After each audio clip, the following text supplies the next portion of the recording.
And here we go. We're back for part 2. We're gonna get through these board meetings. We'll do one episode a day, hopefully, until we get through it. And okay, so we were talking about goods and service. We're talking about the contract stuff. So we'll just pick it up right there. Those are the ones. I think there was a little conversation last month about the Brooks Act and the qualifications-based selection, which basically means you cannot consider price when you're selecting the most qualified contractor. You negotiate the price after the contractor is selected. So that's in architecture and engineering, and there's other related fields that also covers. And the last one there is personal services contracts, which are basically, they're defined as services where the skill, ability, resources, knowledge, or expertise are of paramount importance. It could be things like lawyers, accountants, kind of those kind of, personal services type things. If it's not an architecture and engineering personal services contract, you can consider price and selection, and you would generally do that also through an RFP process. Well, how informative. Yeah, and put it this way, there's enough options there to make sure they get the person they want, or the company. Right. That's right. And if you think any of those board members could pass a quiz on this, right. Put it this way, I'm so inept that when I play fish with my 2 grandchildren, I gotta ask the rules because I can't remember. Yeah. Look at this though.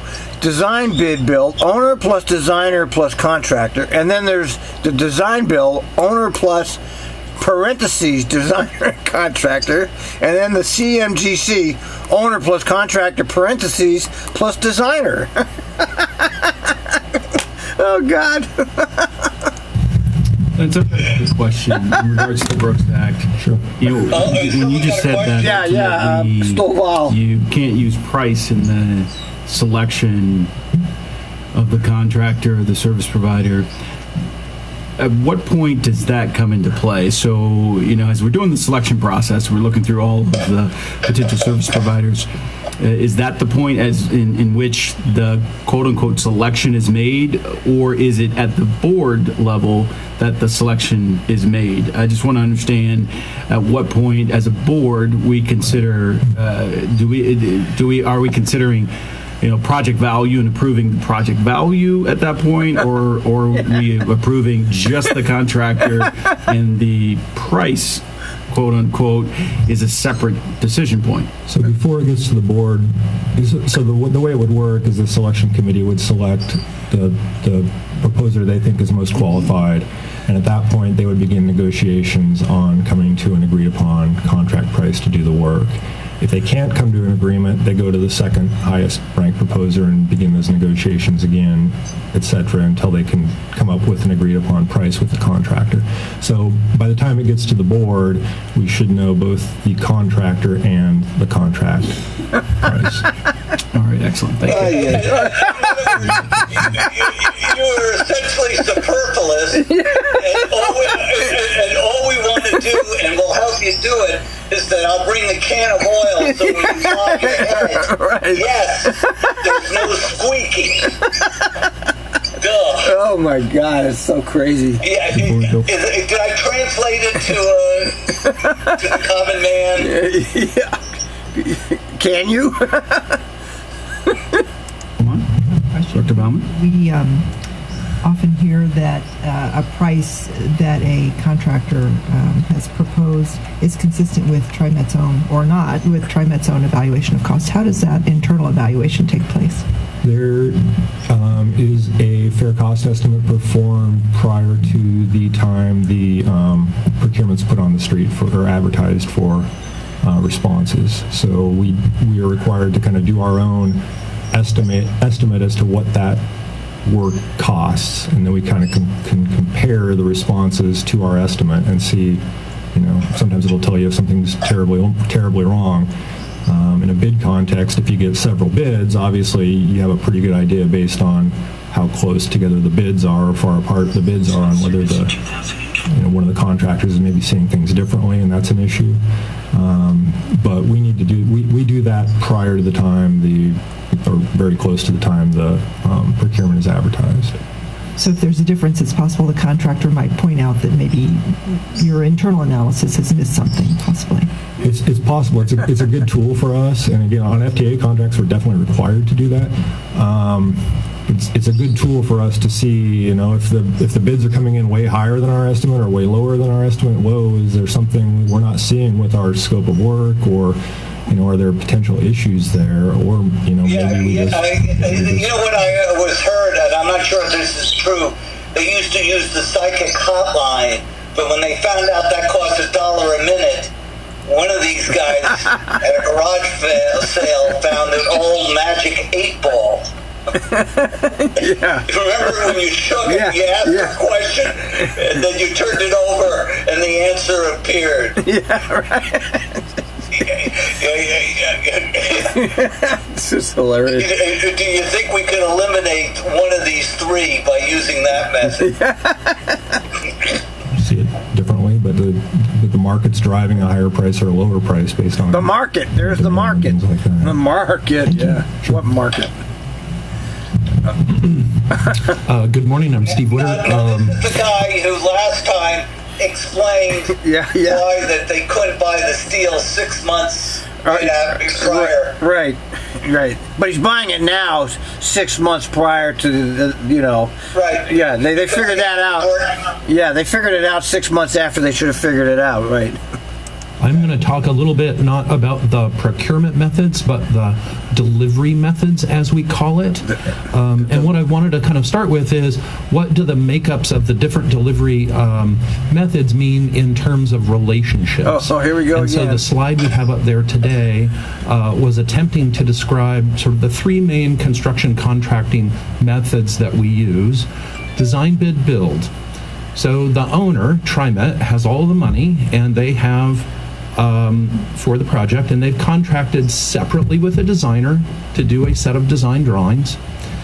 Once those design drawings are complete, then Trimet takes those drawings as the owner, and then they put them out on the street, and then they establish a separate contract with the contractor. And so Trimet is essentially responsible to bridge that gap between the relationship of the designer and the owner and the relationship of the owner and the contractor. The contractor and designer do not have any relationship whatsoever. That's interesting. It's kind The of owner is interesting. responsible to provide a buildable design, and documents must be inclusive of all materials and requirements. This is the right delivery method when the scope is well defined. Lance referred this to as an invitation to bid, and the evaluation is solely based on the lowest price to award the contract. The second is design build, and that's where the owner, Trimet, contracts with an entity of a designer and a constructor. And so they have a contractual relationship with themselves as a single entity. Jesus. It is important that the owner is very clear with the Really, requirements. this is really something else. I mean, only. He's doing a good job considering that he doesn't have a straight man, because otherwise this routine that he's going through is the famous Abbott and Costello: who's on first, what's on second. Really, this is. I didn't mean design build. I meant design build, bid build. I see CGC. No, that's GG. Owner and contract. No, owner and contractor, designer. No, designer, contractor, owner. Yeah, Jesus Christ, man. Or program requirements. It's really. This is off the hook, man. It's. What the hell? You could, as far as I'm concerned, you can move ahead and hear what the last guy said. My question is, really I'm waiting to see is whether the board has absorbed any of this. The performance of that contractor. For instance, I want a 50,000 square foot warehouse with air conditioning and an office space. That might be enough for a design build contractor to then go design and construct it. Usually, TriMet uses this method when the construction is of a special nature and the contracting community has special means and methods for which they will pull this design off. Examples that we most commonly... One of the things that comes to my mind when he's talking about this is the Capital Projects Department employs like 100, or something like 50 engineers, okay? They're designers, okay? They have a whole staff of engineers in their Capital Projects division, but they're contracting out all the design work outside of TriMet. So what exactly are the Capital Projects engineers doing is what my question has always been. When they contract out all this stuff anyway, it's not like TriMet builds any of this shit themselves. So what are those people doing all day in the Capital Projects Department?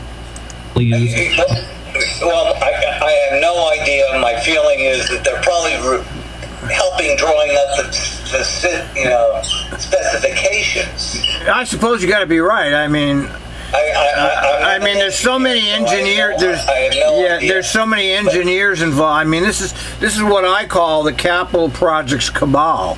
The Capital Projects Department really does own TriMet, and the money that comes in is filtered to this Capital Projects Department. That's why we're getting all these ridiculous capital projects that we don't need, like division gentrification, Southwest Core. All these things are not necessary, but yet, because the Capital Projects Department pretty much decides the priorities for TriMet, the agency, this is what's going on. And, they're in control of the policy. For design build, the Tillicum Crossing Bridge, for instance. We knew that we wanted a bridge. We designed it to about 30%, so we knew what the bridge looked like, how it performed, they designed size. It 30%. Yeah. But we didn't know necessarily the best way to construct it.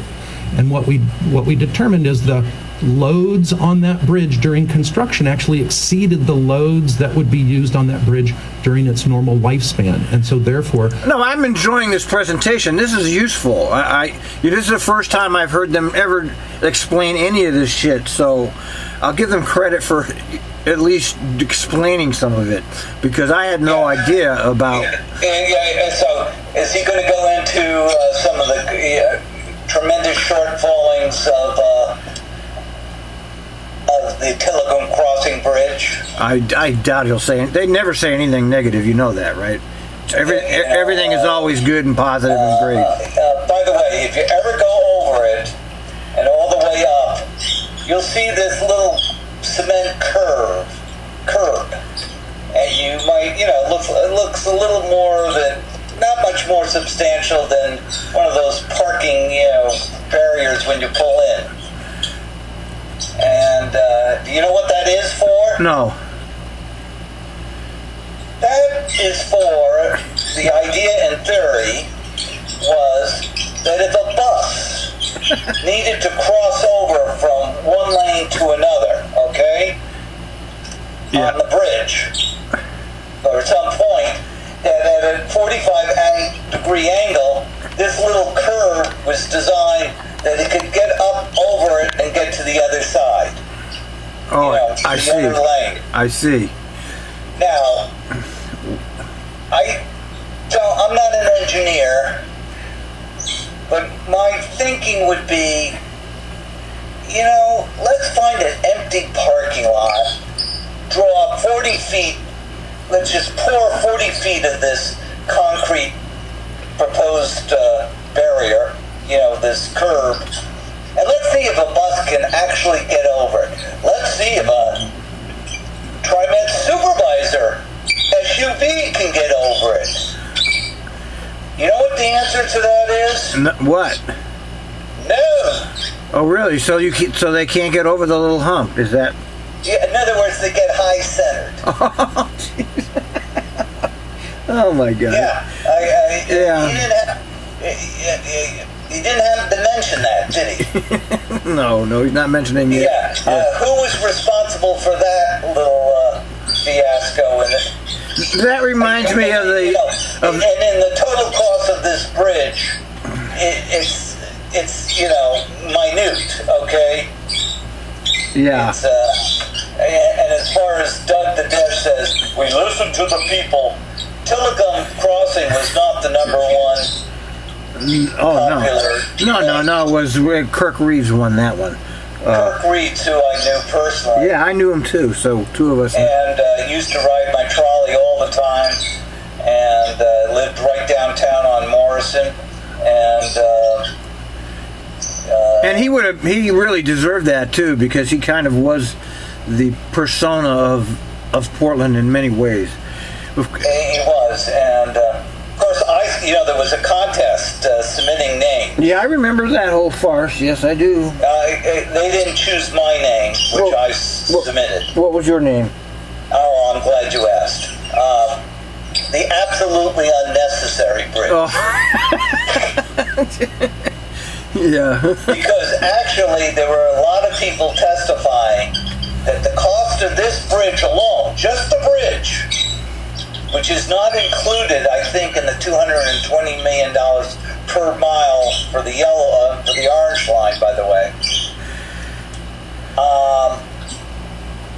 If you took that cost and actually used the old alignment that used to run from Oregon City on the other side of the river through Milwaukee all the way into town, that alignment, in other words, you would have a train running from Oregon City all the way into Portland, connecting up at the Rose Quarter, other than this stupid bridge that goes nowhere, serves very few people, and carries very few. Yes, it's completely useless in terms of alleviating congestion. Zero effect. It looks wonderful, and it is a great PR tool, but the real reason they built it was two reasons. One, it was the most expensive thing they could come up with, and they had money to do it. And the other reason is developers. Right. The development to eventually hook up going to Lake Oswego. Really? And as I've mentioned before, if you thought you were going to get in on the potential land development, you have missed that boat by 8 years. I see. That development and that land has already been bought up by a, quote, non-profit entity. And well, we know all. Yeah, the light rail is all about development. That's why they push it. That's why this bridge is here. Yeah, it's interesting. I hadn't heard that. I just thought of it as, there's a pork. It's pork, and they'll do anything if they can get the money for it. Doesn't matter what the project is. They don't really give a shit. All they really want is the money.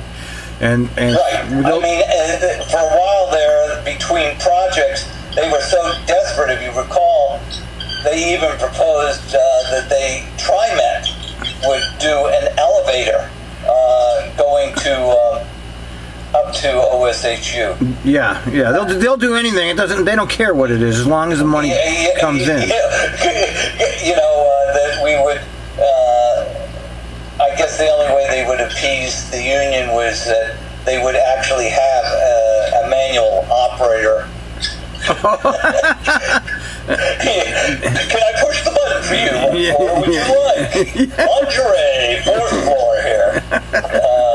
All right, but it's again, as you said, it is. We don't care what we build as long as the money keeps coming in. Right. That's the thing with these folks. Trimet selected the contractor's experience as a design-build entity to pull that off. I think I mentioned parking garages is another one, post-tension concrete design. That's something where our designers, or we are not the experts, we really put that out to an expert entity. The evaluations are based on qualifications and price. Oftentimes the The design fee in a design build contract will be the first thing that the board would see. Here's the fee to design it. And during that design, they do active pricing in the market. And so the construction cost is defined as the project moves on.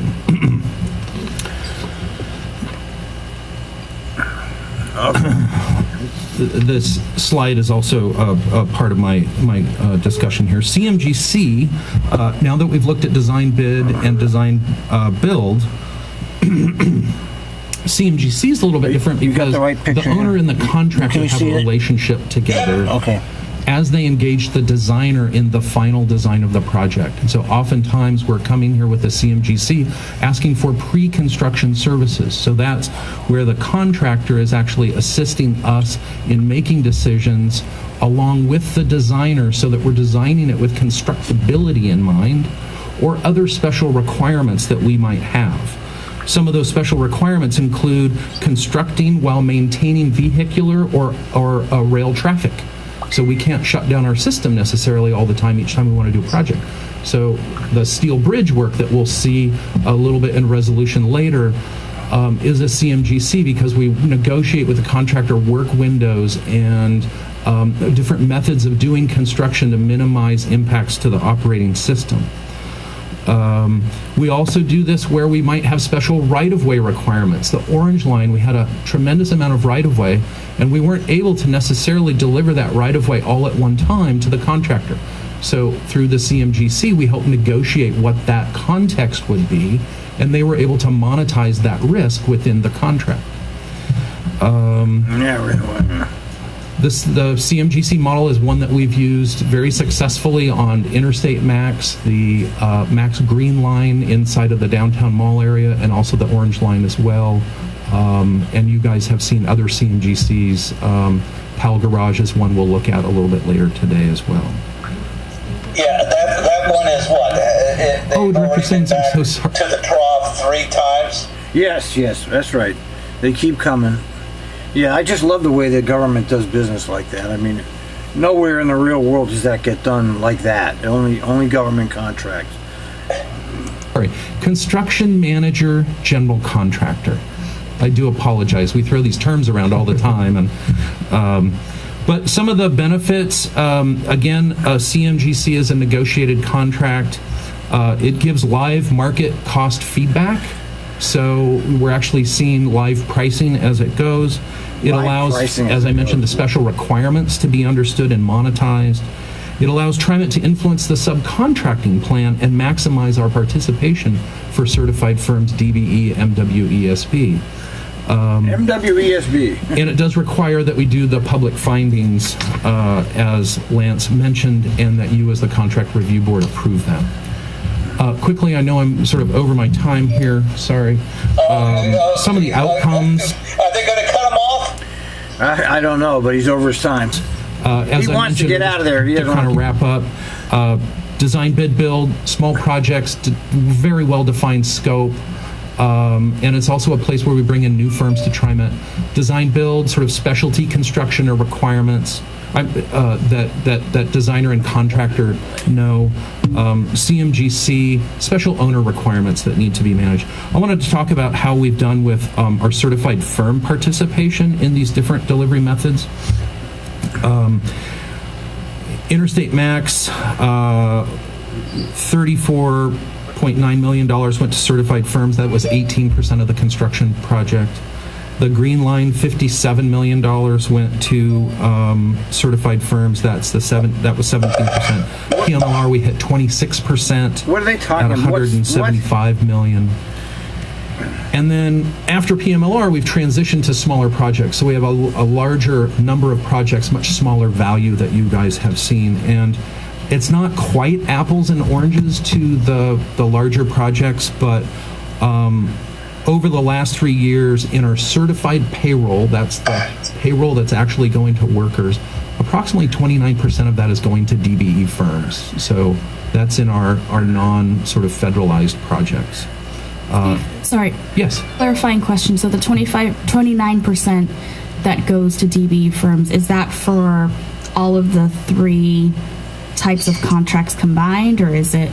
That is for all of the 3 contracts combined, I would Okay. say it's the majority low bid, design bid build with Okay. some CMGC. I don't believe we have a design build contract in those figures. Okay, so that 20, I'm just trying to figure out where the 29% came from. So that's from a combination of design bid build. Yeah, who and knows what the- yeah, who knows? CMGC contracts. Yes, and that's why it's a little apples and oranges. As you said, there will be a quiz after the presentation. But essentially, when we finished our large PMLR project, we shifted to state of good I think what they're talking, what she's trying to get to is, it's I forgot the term, certified minority. Yeah, the disadvantaged businesses supposedly they do roll Right. that they do roll that out constantly. In other words, the main contractor goes find some firm and says, Yeah, "You're my partner." right. You're the minority contract. You're a minority-owned business supposedly. And, So I can win the main contract, and you get to do right. this. Over And we'll this. give you 29%, and we get to keep the 70%. Right. Right.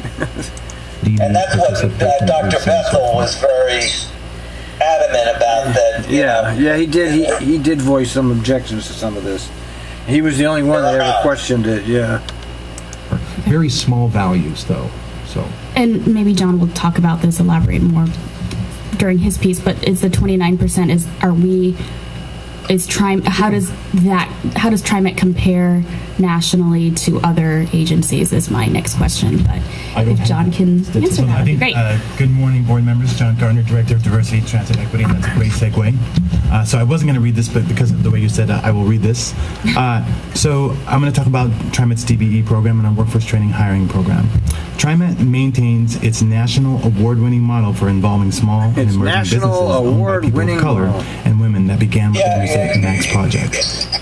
Yeah, they're national award-winning. We believe what did they do? Who awards it? Yeah, I don't know.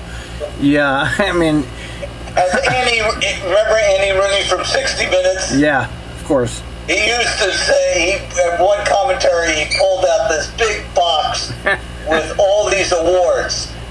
And he said, if you haven't won an award, you haven't entered enough contests. And he said, I enter only enough so that I can hang these on my walls and avoid painting. The only objection I have to any of this is it's got nothing to do with transit, okay? This is not transit stuff.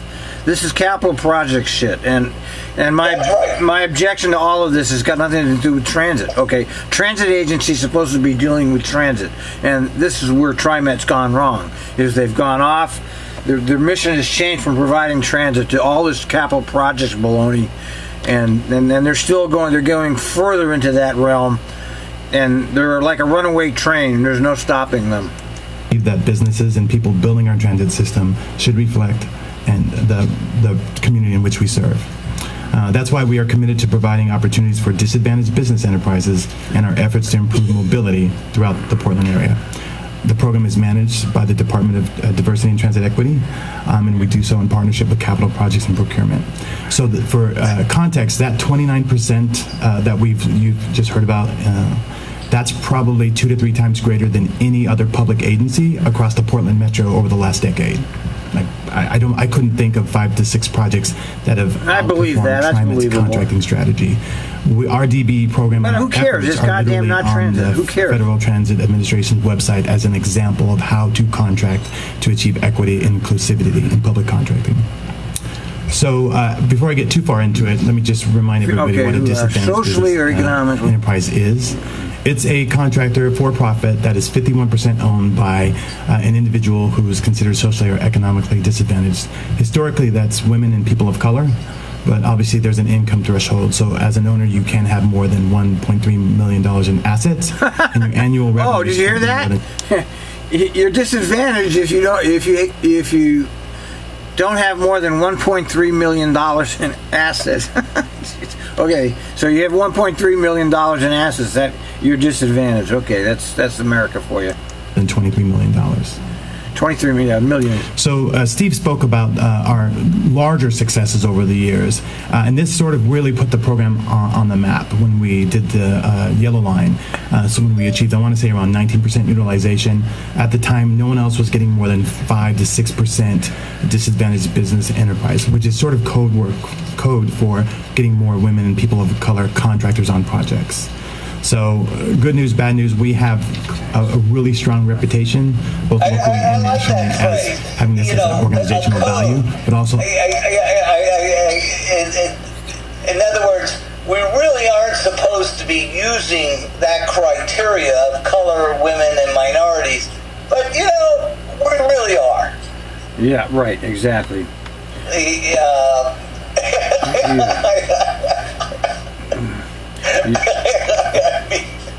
Wink, wink. Yeah, it's just we know what this really is. As goals. These people are playing corporate welfare and handing it out to these various constituencies. It's all corporate welfare. I don't care what you say about it. It's not transit related shit. This is what I call Trimet pork. All of this here is the pork. That's got nothing to do with making your transit service better. Okay, this is the pork barrel. Outcomes. And so whether what it was I on hear is a percentage, and 29% sounds like a lot of money, and I can't see the statistics there. But if you start putting it in dollars, it probably is bupkis. Yeah. Well, there's so much pork, millions and millions. It's like Paul Manafort on steroids. Okay, it's all the same thing. State project or the Green Line or the recent Portland-Milwaukee. I personally, I understand one thing about government, and I know it's a criminal enterprise. It's basically, from my point of view, legalized crime, where they're stealing from one set of the population and handing it to another set of the population. And that's what all this is. This money all came from taxpayers. And they give it away to whoever the hell they give it away to. And what does it do for the citizens? Not a hell of a lot, man. Putting in the Max to Milwaukee didn't change commuters' time much, did it? It didn't really save them any time because now they had to transfer from the bus to the train. I mean, it was all capital projects, pork barrel, corporate welfare. Our numbers and our real contracting volume put to those firms is historic. And I think what you heard at the last meeting in terms of the Division Transit Project and what that might lead to is just one more example of corporate welfare, the Division Project. Yeah, and so it's not just access the middlemen taking out money to sustain all these managers. Yeah. Right. This is a huge money stream here, and all these people involved. This guy here, all these men, they're all six-figure, $200,000 a year people. All those engineers, same thing. And we don't even know how much profit is made in any of it. We don't know how much profit was generated by the Milwaukee line. My guess, based on general construction standards, is 50% of it is actual profit for the owners of those businesses. So, they spent $2 billion, $1 billion went into the pockets of the owners of these various concerns. Certified firm utilization, it's also who's on those projects. We're very committed to ensuring that the workers on our projects are reflective of the community, and we track demographics through certified payroll, which I think you heard earlier in terms of certified payroll. We track gender and race, and we actually track apprenticeship. So we want our contracts and our projects to actually train the future workforce. So how do we achieve these 29%? Better than anyone else's pie chart. Did you like that one? Know why? Why? Because they remind me of Nico wafers. Yeah, you're right. and the sad news is that Nico wafers might be history. Yeah, that's right. I heard about that. Yeah. That's probably more important to me than his pie chart, but that's what it reminded me of. All the other pie charts are kind of just flat. I mean, whoever's doing his work in-house, we should get a box of Deco wafers. These historic numbers. One thing to remember when you review these contracts is that we are a race and gender neutral contracting agency, so we don't set goals in our actual contracts. I think we set a culture and sort of an expectation that we propose for. Yeah, he just said they set goals, and now he's saying we don't set goals. He just contradicted himself. Yeah. We don't consider race, but we got to consider race and color. Yeah. We don't consider income, but we got to consider income. Double. Yeah, he's talking. He's contradicting himself, for crying out loud. It's crazy. Gender neutral contract. This is very Trimet. We have a word over on our Twitter. We call it Trimet. That's an interesting phrase. I mean, so does the contractor who wins have to perform the work in the nude so we can make sure that he is absolutely neutered? Yeah, it doesn't make sense. He's contradicting his whole thing. He's saying on the one hand we're proud that we've done all these contracts with minority. Now he's saying we don't talk about that. I mean, even the sentence that's up here is an oxymoron. Yeah, right. You should be inclusive in your subcontracting strategy as well as your workforce. But we don't have any explicit goals in our actual procurements. Yeah, we right. do have a negotiated goal with the U.S. Department of Transportation to strive for 10.72% DB utilization, and that was developed by looking at the field of available contractors and developing a formula for what we think at a minimum level we could achieve. But even with that goal, we don't put that into our contracts. Instead, we, I think, focus on our historical achievements, and we point to what we recently achieved. And I think that's a really good strategy, walking our contractors through sort of what we've done in, like, the Orange Line and getting 26% utilization, so they understand when they propose for us, they need to propose from an equity lens. Yeah, whatever. I don't know. Ultimately, though, this comes down to leadership. So if this wasn't a focus of the board or Trimet's GMs over the last 20 years, it wouldn't be actually happening. And then beyond leadership, it's agency culture. So as much as my program supports the DB utilization efforts, both with contractors and the workforce side, it's really Steve's team in capital projects. It's really Dee's team in procurement that actually set the stage for us to achieve this. And then there's a bunch of strategies we employ to ensure that the contractors at all the levels are being supported, whether it's how we develop the procurements and we break up the large projects into smaller achievable projects, or we just work with those contractors and make sure they have access to workers that reflect the community in which we serve. What's exciting is Doug Kelsey has doubled down, I think, on Trimet's inclusive equity contracting efforts by inserting this into our business plan. So moving forward, we are committed to growing business inclusion and diversity efforts as part of an organizational strategy, well beyond just our capital construction projects. So it's a big lift, but we have big shoulders, both here and in the audience. And so we're excited to move this forward. So I think you're going to see even better outcomes, not just in the capital project side, but just across our normal procurement efforts. So that's it in a nutshell. Any questions? Yeah, quick question for clarification. So the 29% that's quoted across our contracting types, that's capital improvements alone. We're not talking about our supply chain otherwise. It's just capital projects improvements that we track as a requirement for our certified payroll documentation. It does not include management hours. It's really boots on the ground. But in terms of a way to sort of track relatively how much work is going out to DB firms, that was the source that we. So essentially, what he says is he's excluding management, the upper cost, which is probably substantial in the firm that is overseeing and hiring these subcontractors. In other words, peanuts are being thrown to the bottom. Yeah, I would imagine that's true. All I see when I see this is what's wrong with Trimet is these people are the ones that are pushing the agenda for the transit agency in Portland. These people are in control of the future of transit in Portland, in the Portland metro area. And that's unfortunate because none of these people are transit people. They're not transit people. They're developers, and None of these people sitting here know anything about transit, okay? But yet here they are.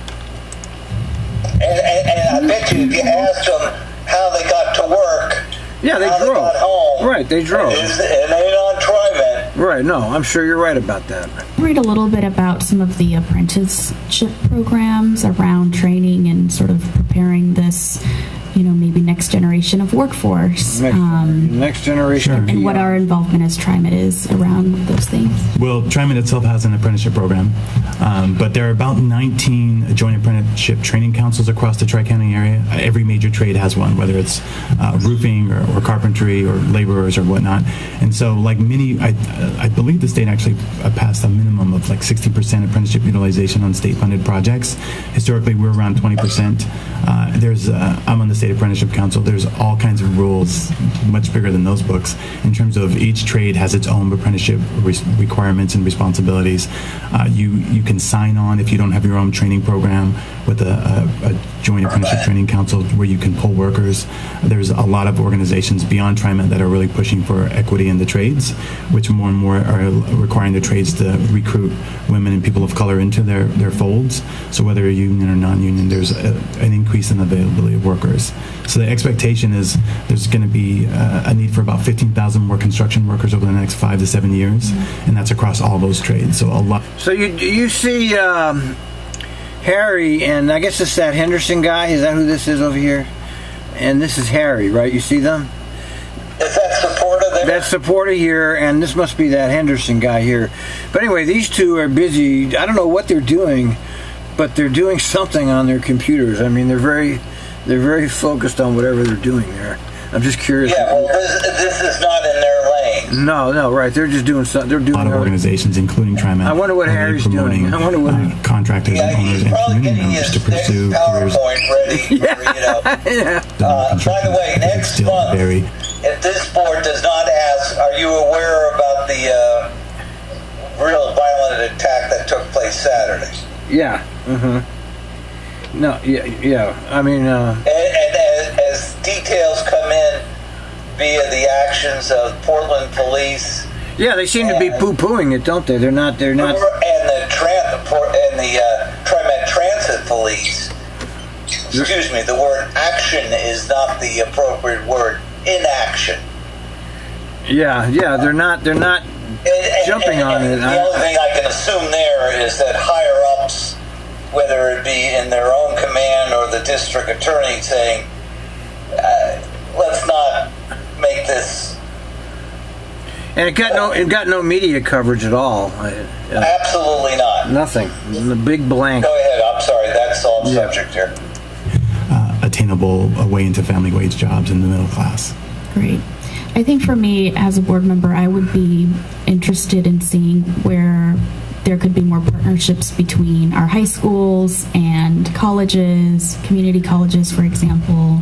And if that's already, something that Trimet is working on, that's great. But I see that as a pipeline of, folks who are needing livable wage jobs to go into. So. I agree. Yeah, Trimet is not interested in running, conducting training programs, which is self-evident because they're getting rid of their own or minimizing their own apprentice program. Yeah. Which has been established for years, and so, as he said, all these apprentice programs are being run by the trades. They have no control or say, nor do they want any part of it other than they can point to it that it exists. Yeah. I am wondering whether there's a severe flu going on just affecting the other board members, because if you notice, they all seem to have laryngitis. Yeah, they're not saying, nothing. Blank. I mean, over the last two board meetings, the only people that have said anything at all are these two members. Out of the three members, this young woman and Hispanic, I don't know his name. Yeah. Yeah, no, you're right about that. Everyone else is, is either got their lips super glued or... yeah, Stovall has made a few comments. Yeah, but nobody else is saying a word. All right, seeing none, thank you very much for the contract update. Oh, there we go. Thank you. All right, goodbye. Get out. Let's get to the next thing. Thank you, gentlemen. That would conclude my report, Mr. Vice President. Well, that was a pretty bogus general manager Are there any report. questions? But I think they're going to have some good reports coming up here. Seeing none at this point, now we'll move to the consent agenda. No, Items appearing on the consent agenda are considered to... We don't care about that. Advanced package 2 of 9 These are the pork barrel contracts. Yeah, included the Steel Bridge East End civil and drainage. Yeah. We don't need that. Can you say the question again? Okay, wait. Okay, we got more speakers. Couple questions may be asked. All right, thank you for the summary. Yeah, if anybody's watching, I know only a handful of people will watch this, but if somebody watches it and are interested in the pork barrel, you can go to my blog and you can see the various pork barrel projects outlined. And by the way, every one of those consent agendas items passed. Well, yeah, of course, unanimously. Yeah. There's no questions on those. Director Gonzalez. Thank you, Director Stovall. Question about the package 2 inclusion. Oh. Has the contractor established a predicted or Wait, there's a question. usability analysis for what package 2 might be able to accomplish? Wait, here's a question. Unbelievable. Vice President Stovall, Board Member Gonzalez, it's my pleasure to bring up Scott Robertson, who is our project manager for that project, and I think he's the most qualified one to address your question. Sorry, could you restate the question again? Certainly. Was curious if you've done any feasibility analysis on what inclusion targets might be reachable in package 2. Yeah, we have. So right now, the pricing that we've negotiated so far includes just over 18%. So it's $407,000 of the total contract package. Of that, about $100,000 is traffic control services. There's around another $100,000 of demolition, sockheading, and trucking, and then there's about $230,000 worth of signals and electrical work done by a contractor that's actually relatively new to us. They're Liberty Electric out of Seattle. And we're looking right now at adding a concrete package. There's a lot of, if you're familiar with Hatfield area, there's a lot of red concrete out there that's stamped. And so it's kind of specialty work, and there's a contractor that worked on the initial construction 20 years ago that we're going to try to get on board, which would add another $250,000 worth of work. So overall, we're hoping to be in the $600,000 range, which would push us up just over 20%. Thank you. Director Simmons. This is really a question directed more to General Manager. I support this work, but we've also had conversations about the fact that we don't own the bridge. It's 100 years old, and it's a bottleneck for all of our light rail. You've heard the latest thing. They're going to build a new bridge now. This is. Well, there's talk about it, but none of the money that's coming in is dedicated to this. No, they'll have to find new money for that. I know. And by the way, that bridge is not. Guess who owns that bridge? The railroad, right? Right, and they essentially could care less whether that bridge is still standing or not, because they still have a way to get around, and they do not need it. Oh, really? They have another bridge, right, somewhere else? They're further down the alignment, so it's not an absolute, necessity. Uh-oh, are you there? Uh-oh. We're having technical difficulties with Neal. So we'll get back. In the meantime, we'll turn this back on. When will the agency in the future decide what to do about the crossing potential over the river if because I know it's difficult to think about trying to expand lines on a 100-year-old bridge. So we've talked about it informally.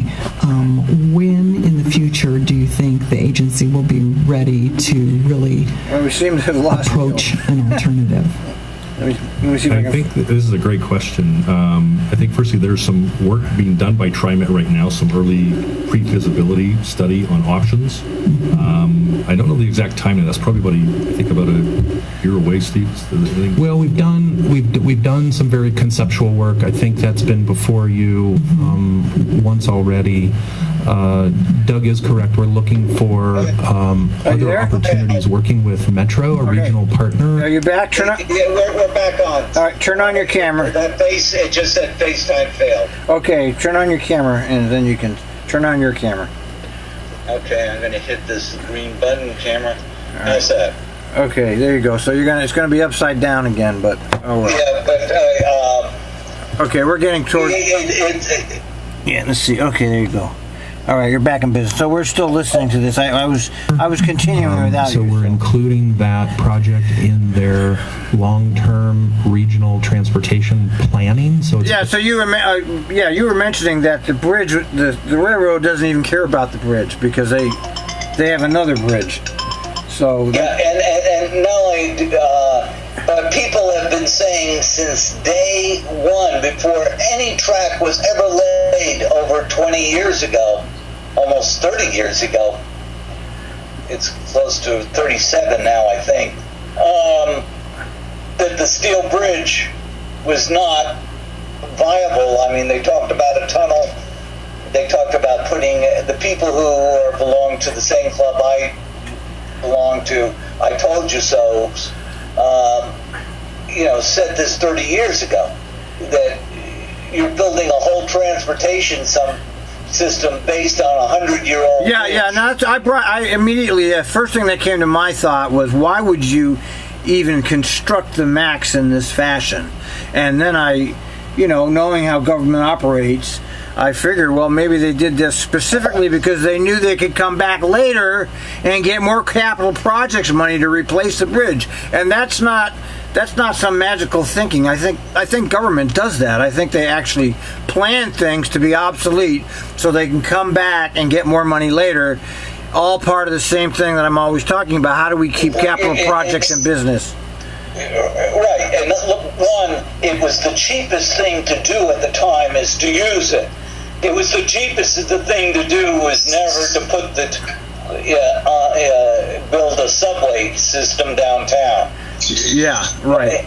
But you talk about coming back. We've done it already. Yeah.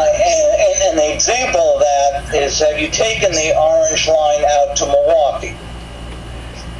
Because when you get to the end, there's nothing there. You've got to walk about a block, almost 2 blocks to the garage. Yeah, it's a bizarre construction design. And so, again, I said the people who designed it must have lived in California because they don't realize that we have a lot of inclement weather here. Or either that or they manufacture umbrellas on the side. It's a separate business, but, we're right there selling you. But that MAX station at the end on the Orange Line in Milwaukee should have gone actually into the parking structure. Right. And not only it should have gone into the parking structure, looking down the road, it should be able to say, when the time comes, we can knock out the other end and continue on to Oregon City.